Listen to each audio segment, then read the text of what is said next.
आज आपण महाराष्ट्रातील सर्वात उंच गड सालधीर आणि त्याच्या शेजारील गड सालोटा हे दोन्ही गड एका दिवसात सर करण्याचा थरारक प्रवास अनुभवणार आहोत.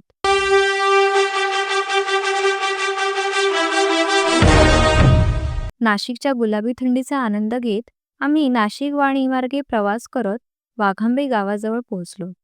गाडी पार्क करून ट्रेकला सुरुवात केल्यावर समोरच भव्य अशा साल्हेर आणि सालोटा गडांची पहिली झलक दिसू लागते.